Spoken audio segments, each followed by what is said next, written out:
Hey everybody, what's going on? Welcome back to another patch notes review. Today we will be going over patch 9.10, which is a really special patch note for all of us support players because we get a new Guardian.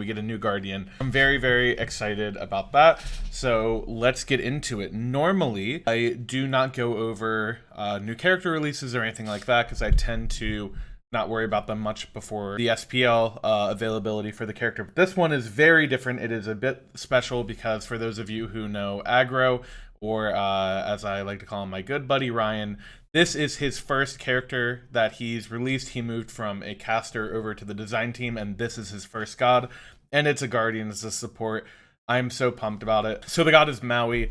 You know, we all know it from the classic, Disney movie, of course. You know, that little guy played by The Rock, which a lot of people confuse with me. I'm not Dwayne Johnson. I know that, strength-wise we look, very similar. I'm not Dwayne, just so we're all on the same page here. But anyways, Maui, I'm not going to try to pronounce everything. I'm just going to say passive 1, 2, 3, 4. Is passive whenever an enemy god is crowd controlled near Maui. Hard crowd control, so remember that roots now count as hard crowd control as of a couple patches ago, etc, etc. They are marked for the duration of the crowd control for an additional 2 seconds afterwards. If he basic attacks them with the mark, his next basic attack is enhanced and it pulls them towards him. So a couple things about Maui's basic attacks. They are cleave autos, I guess, or piercing autos, like permanently, I believe. And that applies to this passive as well. So let's say that two people get hard CC'd in front of you and they're stacked up. You can pull both of them. And your autos also have a slight range. And when you play Maui, you have like a little targeter for your auto. Think like distance-wise, I don't know what it is. I'd imagine the auto isn't much further than like Achilles' auto. It might even be a little shorter than Achilles' auto. But just think like longer melee auto attack sort of range, and that will be the pull distance. So it's pretty significant CC, especially if you're chasing somebody or if you want to peel somebody off. It can be very quick, very hard to like pre-beads or anything like that. So just crowd control on your passive, really crazy, especially when you consider that it can stack with your other abilities. Of course, as a Guardian, he's going to have more crowd control in the rest of his kit, and just other synergies could be really cool. Now for his first ability, Master Fisherman. I am actually able to read that at a proficient level, which I'm excited to share with you guys. So he charges up, spinning his hook and preparing it to go further the longer he charges. Think Oleron one, the longer you charge it up, the further it'll go. When he refires it, the projectile damages enemies and stops on the first god hit. This can go through creeps, so you can use it as wave clear, but if the enemy support or soul lane or whatever lane you're in blocks it, they will get pulled, but you won't deal damage to the creep, so it's a blockable wave clear. He hits an enemy god and reels it in, and crippling and vortexing them towards himself for 1.5 seconds. Think mini single target Baron ult. That's really what this is. The cripple aspect of it, really important and effective here. Honestly, could even be stronger than a Baron ult in that regard. A lot of the time, Baron ulting a whole team is obviously, huge if you can get a lot of hysteria on them. But normally when you're playing Baron, my favorite god by the way, when you're playing Baron, you normally will try to isolate one target. You might try to stack up and get Hysteria on somebody, but normally you're trying to just stun the single target, and it becomes a lot trickier when they have jumps, when they have escapes, leaps, whatever is the word I meant to say. So yeah, when they have those types of escapes, it's really tricky to kind of time your Baron ult. You normally want to force that out with your root and then ult them. It's kind of like a two-step program, where with Master Fisherman, you just hit them, they're crippled, they probably have to beads it. Really effective. The pull-in effect is not as strong as a Baron ult. Of course, you wouldn't just want to power creep in ultimate, and it doesn't go quite as far, but it is effective. It's essentially a better root is what it is, right? When you think about roots, they're hard CCs, so they're DR'able.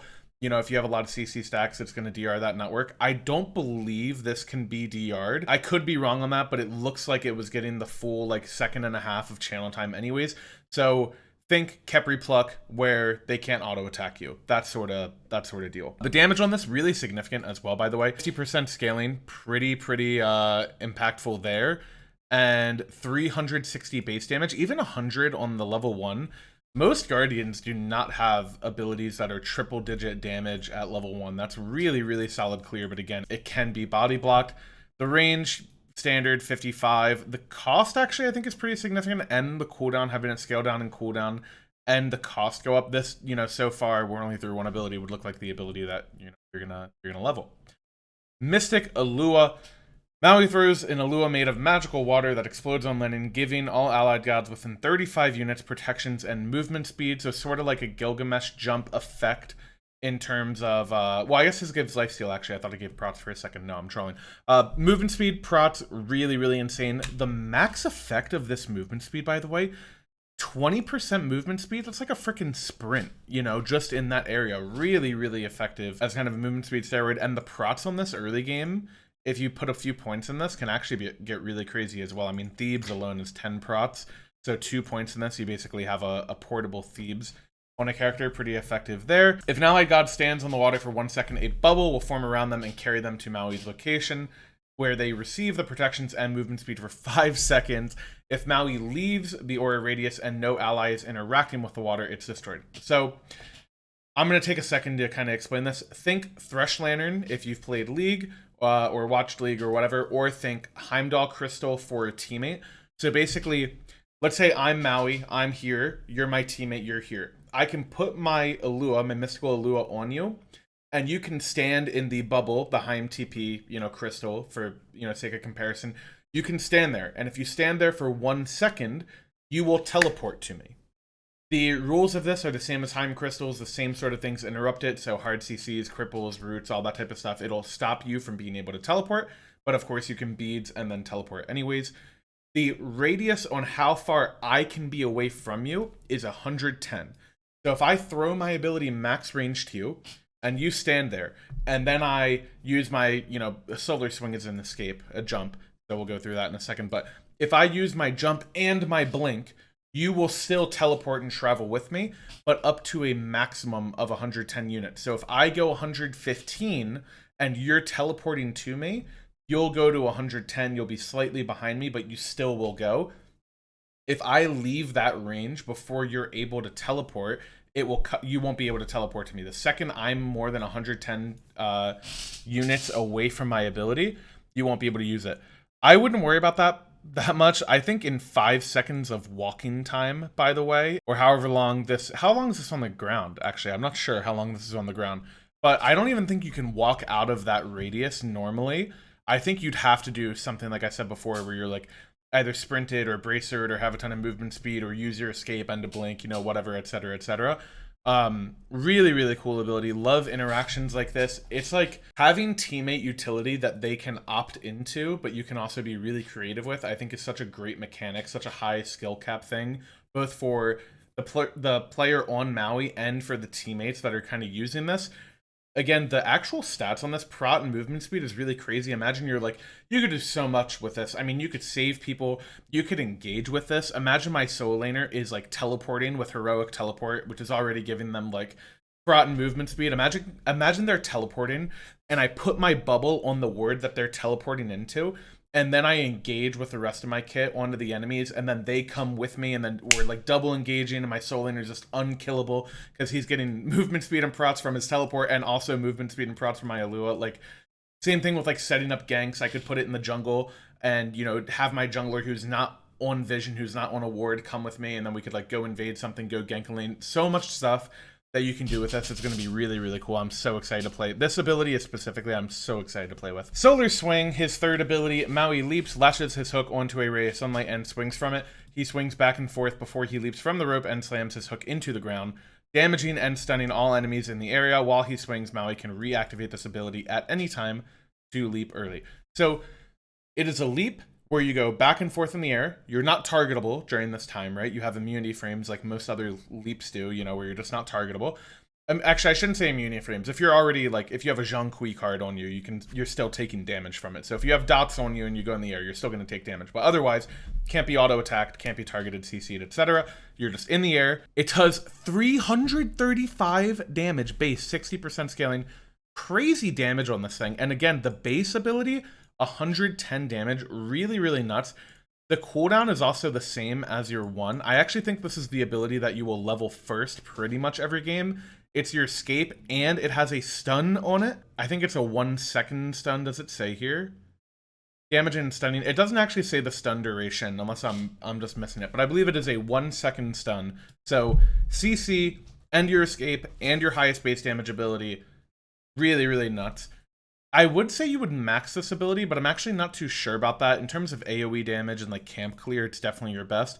But the other abilities go down in cooldown, so we'll kind of figure that out, and it goes up in mana. So it might be a little bit punishing to max this ability unless you have like mana sustain or something like that in your items. Landfall, his ultimate final ability. Maui selects an area, becoming CC immune and leaping into the air. He throws his hook at the target area and pulls up the island or in island, knocking all enemies in the area up in the air and pulls them in front of himself. The island remains on the battleground, blocking player movement for 4 seconds. Maui can reactivate this ability to destroy the island early. So I'm just going to go through the numbers really quick. 275 base damage on an alt, really, really high for level 5. Very impactful the second you get it, just as a damage ability straight up, but without it doing anything else. 80% scaling, also very high. Knock-up area, island area, units, I think it's easier to see visually rather than me just talk through that. 90-second cooldown. Imagine this is basically a circular Hercules 2 that you can use. When Maui is in the air, it says he becomes CC immune. I don't know if you're targetable in the air. I have to figure that out. If you're not targetable, having 2 untargetable things would be really, really crazy. A jump and another thing that takes you out of the field of play would be really, really crazy. Either way, CC immune, super crazy. Ranged Herc 2, basically, you go in the air, it's a little circle, you pop them up, it pulls you towards them, or it pulls them towards you, like a Herc 2.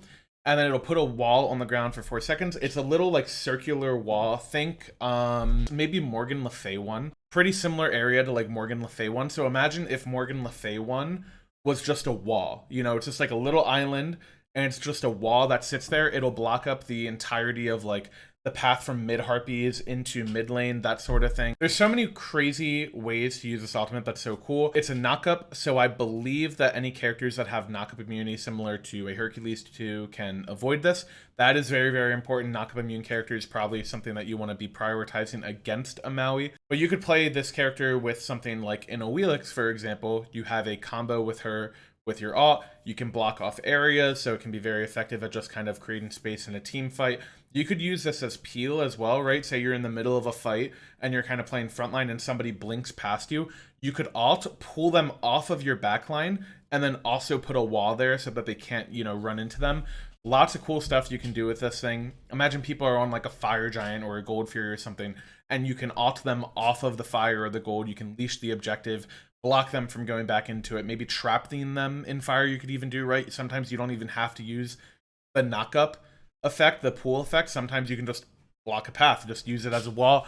Same thing with Ymir wall, by the way. You can reactivate, you can just press 4 again, or whatever platform you're playing on, and you can destroy the island early if the wall becomes detrimental. Maybe you pull them and then they jump over the wall and you want to be able to chase them, something like that. So I can't say enough about this kit. I am so excited to play him. Kits like this are honestly why I fell in love with the support role and with Guardians in general. I'm getting a little emotional because of the next part I'm about to say, but I'm so proud of my good buddy Aggro for putting together what seems like it will very quickly be like one of my favorite, if not my favorite characters in the game. I'm just so beyond excited. I'm going to be streaming a ton of Maui games on Tuesday when he comes out, or as soon as I can.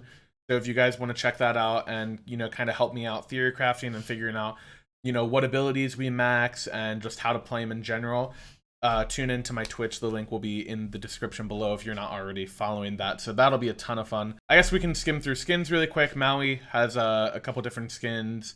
Just his standard recolor, a Season Pass 2022 skin. Really, really cool. That looks nice. His mastery skins are all out. And Detoxify Maui, he's releasing with a cool skin as well. Cinderfall, Morgan Le Fay, Toonie, Terrazilla. This one looks kind of goofy. I like that. All these other skins, I'll just kind of glance over. I haven't seen any of these in game yet. So if you guys want to pause and check out the card art or whatever for yourself, that's cool. Dark Magic Aphrodite. I mean, I could play some Aphro support again. That could be cool. This Sylve skin looks crazy cool as well. So really pumped for all that. Bonus update skins. Most of this stuff, guys, I'm just going to kind of scroll through, and if you want to pause the video and read it, you can go for it. But, this is just a release schedule for, Avatar Last Airbender cosmetic bundle. There, the new God release, some chests that are coming out, that sort of thing. The Smite Night outline and, you know, just schedule for that. Quality of life changes, I'll spend a second on this really quick. Updated CC bar icons for roots and mezzes. I think there has been a lot of confusion ever since the hard CC changes. Like, the icon above your character and on your debuff bar and everything like that kind of looked a little bit weird, so they now have new icons. Banish now uses stun icon. Madness now uses the taunt icon, so Circuit 2. Disorient now uses the stun icon. Slippery Surface now uses the fear icon, so that's Scotty Ice. And then Knock Up, Knock Back now uses no icon. I like that a lot, for sure, because it was using an icon and it got a little confusing to me. Bug fixes, again, just some general fixes here. You guys can pause and take a look at all of these if you would like. None of these are too crazy impactful to me other than the King Arthur one and the Tiamat ones. Basically, King Arthur auto attacks were just sending them all over the place, and Tiamat ultimate boar or her, you know, Minotaur or whatever would kind of get a little wacky in the same way, so nice to see those fixed. Another change here on bug fixes that's really, really important for mana core spikes. Fix spike drop inconsistencies for multiple god abilities. Shiva in Blazing Sweep, which I believe is his 1. Lancelot Skilled Strikes, which is a little knock-up. Nike 2, her little pushback. Gilgamesh Kick. Generally just a lot of like knockback sort of effects. Atlas Gravity Pool is another big one here. So now either form of Atlas 2 will give you a spike, make spikes a lot better on that character who generally wants a little bit of damage anyways. So some pretty big stuff there if you are a tank player specifically. Balance live with the 9.10 update October 18th, so this upcoming Tuesday. First thing to go over here is the Naga in Dual Lane. Increased base physical and magical protections and increase the health from 145 to 175 every 3 minutes. I don't believe this affects the... Actually, maybe this is giving it 30 more health off spawn, but I don't think it is. I could be wrong. Correct me if I'm wrong in the comments below, but Naga, harder to kill. Indra Scepter does less damage per shot. Pretty decent nerf here to the Scepter. Of course, it's still going to be higher pressure and more rewarding to get it versus not getting it, but I would say duo pressure has definitely been taking a rise in priority lately as of the most recent patch introducing the Scepter, so seeing a little bit of a tweak here to lower the emphasis on pressure makes a little bit of sense. Likewise, because there is a new mechanic rewarding pressure, there's been a little bit more snowball, so Gold Fury and Pyromancer both are having their rewards go down a little bit. I'm somewhat confused by these changes just because I don't really understand why it was that necessary. I personally haven't felt like Snowball is too out of control. Maybe you guys disagree. Definitely let me know on, you know, how you feel the games are, because of course, my games and scrims and SPL are going to feel vastly different than ranked casual games, whatever. So definitely curious about that. To me, I don't really feel like this change was super necessary, but the biggest thing here is that Gold Fury will also be a little bit harder to do, I think, in the later game, just because the scaling is going up, but the base Gold Fury should be significantly easier and hit a little bit less hard. Having less health as well, 500 less health on the initial spawn of Gold Fury, actually pretty crazy. I expect you could see a lot more early Gold Furies, but of course they will be less rewarding. I think just comparing the two of them, the nerfs are pretty in line, except with the base team XP reward on the Pyromancer. In my opinion, Pyro versus Gold Fury was fairly even, because even though Gold Fury gave you more as a reward in the early game, the movement speed out of base buff from Pyro tended to give you a little bit more value than the extra gold that Gold Fury offered, just because, you know, you were able to be on the map so much quicker and, you know, just kind of reset quicker. I now feel like the swing in that way favors Gold Fury quite a bit. Pyro didn't get as big of a nerf as Gold Fury did, and it's giving you less XP, whereas Gold Fury XP wasn't touched at all. So Gold Fury, while it is worth less, it's a higher priority on the duo side of the map than Pyro, in my opinion. Items, this is a massive change. Purification beads. How many times have you guys had it where you're spamming your beads key and you're like, I'm not crazy, I know I'm pressing, it just doesn't go off, it's not working. That is because pre and post fire times of abilities mess up beads. Say I went to go cast a Sylvanas 3 and then I tried to beads when an enemy hit me. I can't beads until the animation of my Sylv 3 would have finished should I have not gotten CC'd in the first place. I don't know if I'm explaining that clearly, but basically the game will recognize that you're trying to cast something or doing an animation, and it'll keep your character locked out of using a relic or anything like that. That is being removed. So the pre and post fire of abilities, leaps, dashes, other channeled abilities during untargetably and under other immunities. So I guess if you're in like Camazot's alt, you can beads, I guess, if you'd want to, or in Naja alt, I guess you could beads. That doesn't really matter. The bigger point is you can basically beads whenever you want now. This is such a huge change. This is a big nerf to CC. It is a big buff to characters that have channeled abilities. Things like Guan U3. You can cast your 3, and if somebody's about to come taunt you or stun you or whatever to interrupt that, you can beads the ability without losing your damage, without losing the effect of your 3. This is going to have so many changes on the game that I honestly, I don't even think I can predict it or tell you what specifically it's going to change, but this is massive. Over the course of Smite, this has been such a hindrance to a lot of carries that have long animation times. Mages and hunters that take a long time to cast their abilities have been virtually unplayable at a competitive level because they're just not able to have that control over their beads. And if you beads even a little bit too late at a high level, you are dead like that. Having this sort of freedom, I think, can open up character god pools a lot. I think it can open up different matchups, you know, things like Guan, maybe he doesn't get as countered by characters who could interrupt him. I think this is going to have massive changes on the game, similar to things like the time to kill patch earlier this year, similar to the DR change patches earlier this year. I'm really excited for it because I think it'll be really fun. I think it'll raise your level of play that you can achieve. It'll raise your skill cap because you're able to react more on the fly and you don't have to be afraid of, you know, getting the most out of your kit.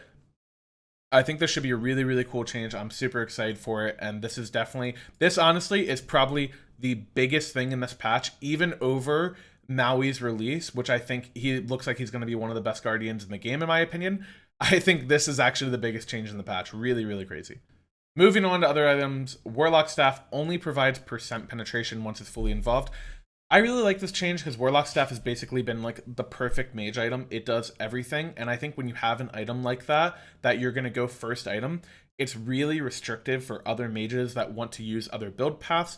I think now if one mage wants to rush Warlock Staff and another mage wants to rush Book of Thoth or Bancrofts or something like that, there's a bit more of a trade-off there, and the Warlock Staff mage isn't just favored entirely and also scaling better. So I like this change a lot. Book of Thoth now provides 10 magical penetration when evolved. The flat pen, kind of irrelevant in my opinion. It makes your divine spike feel a little bit better. If you go Book of Thoth into a divine ruin, that flat pen stacking could be pretty good.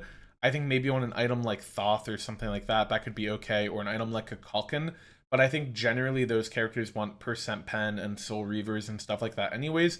Overall, I'm not too excited about 10 flat pen compared to the 10% pen that Warlocks gives you. I'd still way rather have Warlocks, but I think if you're playing a mage that wants to take advantage of like early game combos off of your other teammates, you know, setting you up, or if you just want to have a little bit more flat pen in your build, I think it could be really interesting.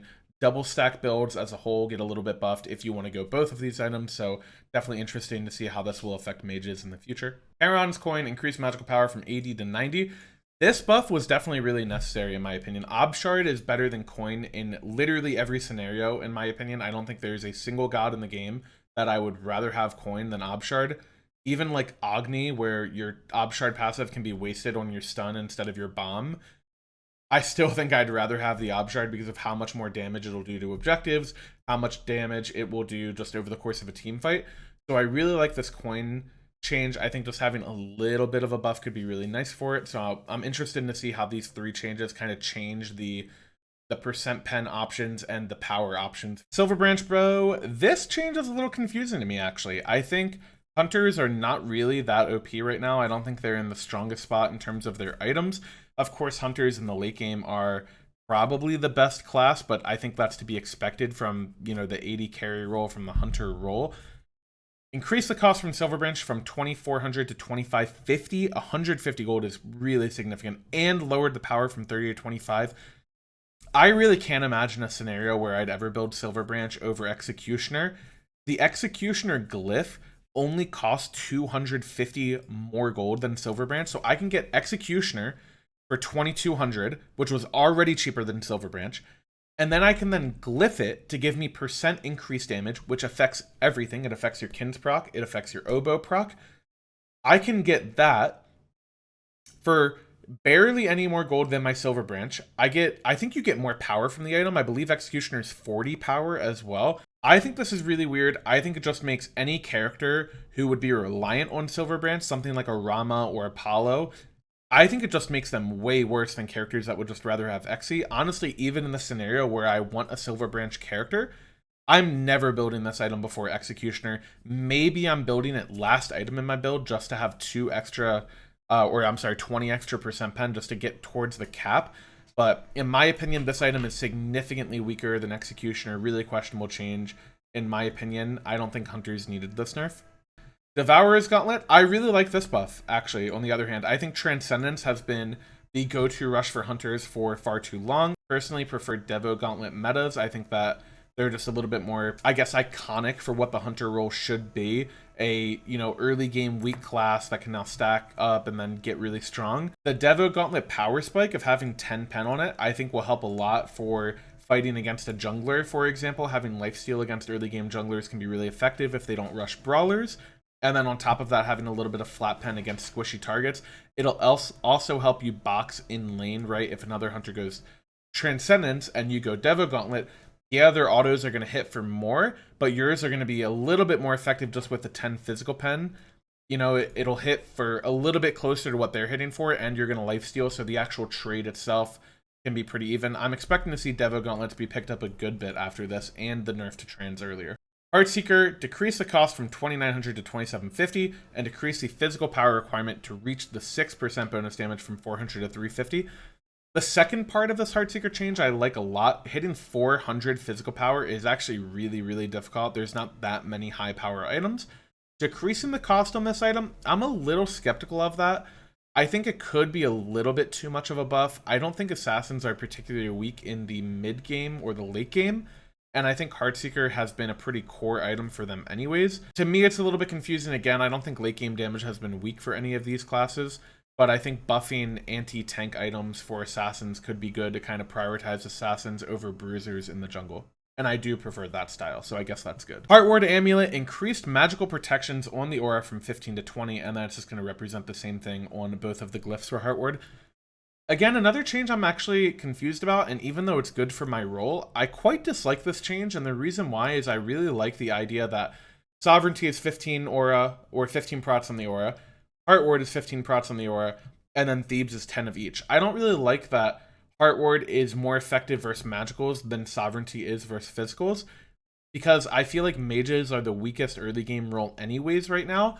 And now if I'm against a comp that has, say, a Guardian solo and a Guardian support, and they have a mage in mid, if I'm against 3 out of 5 magical, I'm just going to go Heartward first item, and their mage, not only are they not going to be able to kill me because I first item magic defense before they have any of their percent pen and percent health items required to kill me, but now my jungler is also going to be really hard to kill. My mage is going to be really hard to kill because I'm giving them 5 extra prots but compared to what I was before.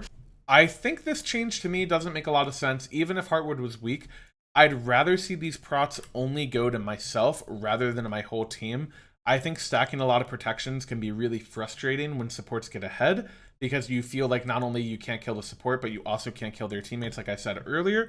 I think this has potential to be a very, very bad change and to have some really negative ramifications on the mid lane role. I could be wrong, but I'm pretty skeptical on this. I'm not really a fan, even though for my role, of course, it's good. Hide of the Nemean Lion, decrease time to gain stacks from 10 seconds to 8 seconds. I think a small buff here was warranted. However, this combined with some of the Hunter changes, and Hunters generally not being the strongest class right now, they're not weak by any means. They just need a lot more items than other classes. So late game, they're the best, but mid game, they're not very good. Having an item like Hide of the Nemean refresh like this allows for a lot more blocks to come out in the middle of a team fight. I guess not blocks, but the 60% damage mitigation on autos to come out during a team fight.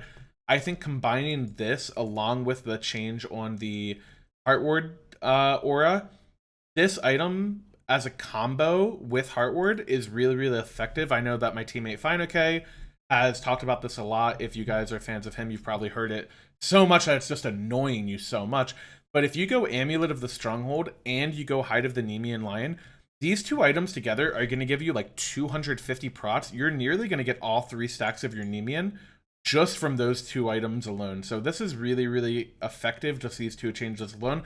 Definitely mess with that if you are a tank player. Bancroft's Claw. I know we're all excited about this one, by the way. Decrease the shield from 1% of your max HP per god hit to 0.75% of your max HP per hit. The shielding on this item is so crazy. It's still going to be really good, but in my opinion, it was making the main culprit was Hades.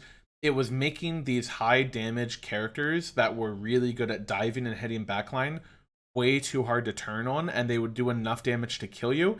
It was a super favorable for those characters. I think bringing that down a little bit, along with some other adjustments in this patch, is really good. Claw, in my opinion, is still very broken just because it does so much for you. Bancroft as an item is sustained. It's a ton of power. It still does percent HP damage to enemies, and it's giving you a shield. It is just a catch-all item that does so much. I still think it's very effective, but hopefully it's a little bit easier to counter now. Mana Core Spike. This is a nerf we should all seen coming. Increased the cost from 2200 to 2400 and adjusted the visual effects on the deployable and self buff for better clarity and visuals. Really excited about this. Really excited about some of the interactions that were changed to actually work. Stuff like the Shiva and Lancelot and Nike kind of knockback mechanics that weren't really dropping a spike before.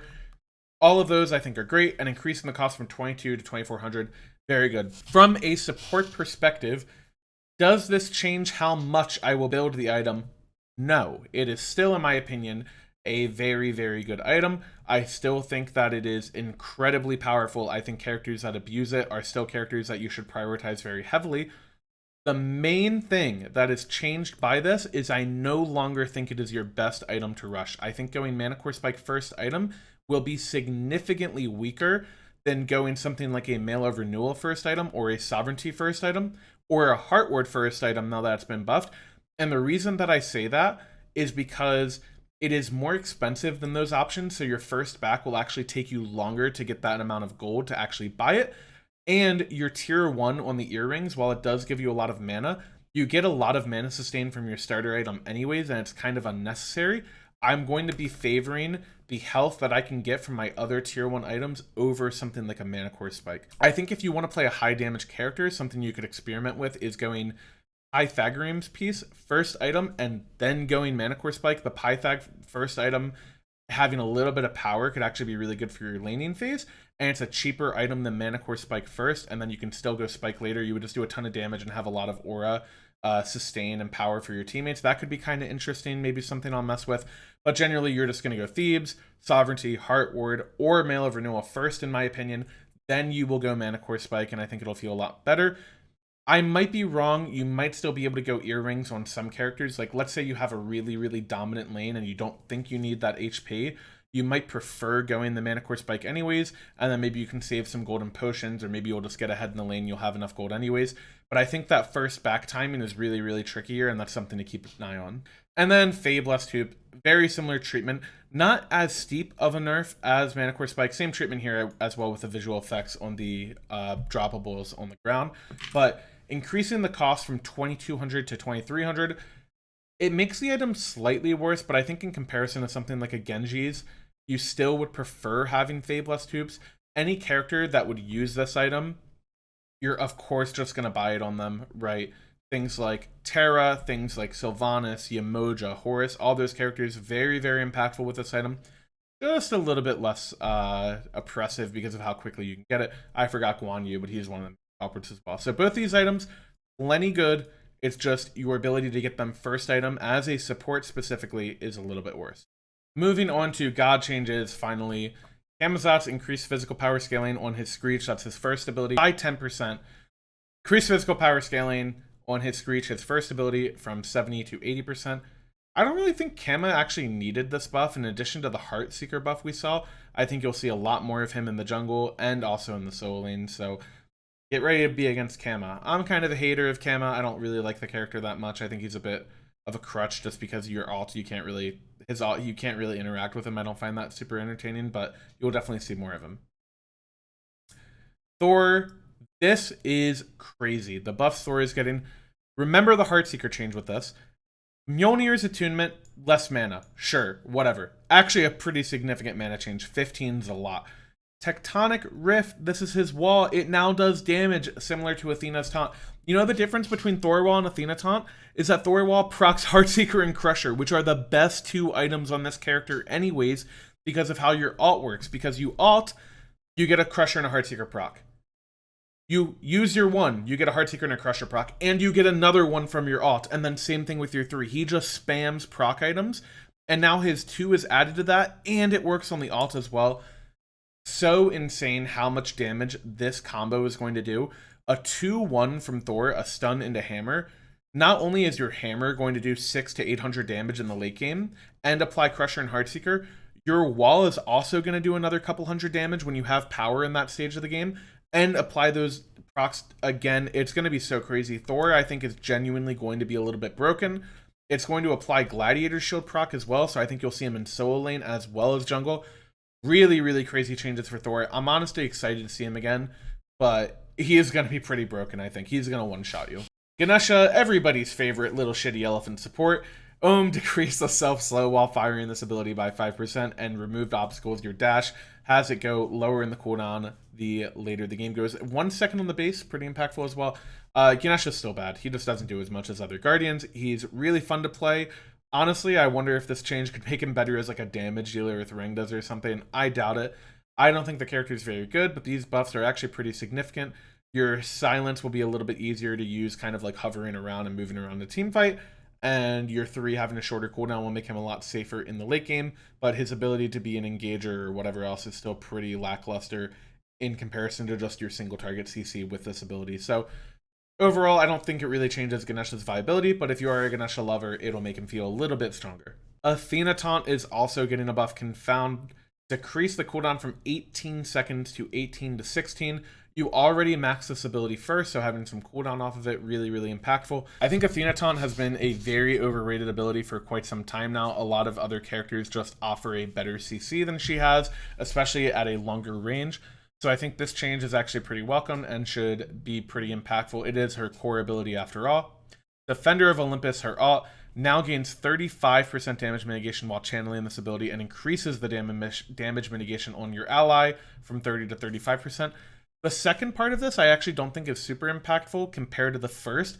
The first part actually makes me think that damage Athena, jungle Athena, could be really, really strong. You can use this ability to get out a little bit more than you otherwise would have been able to, and you won't be punished as much. It'll be harder to kill you while you're channeling that.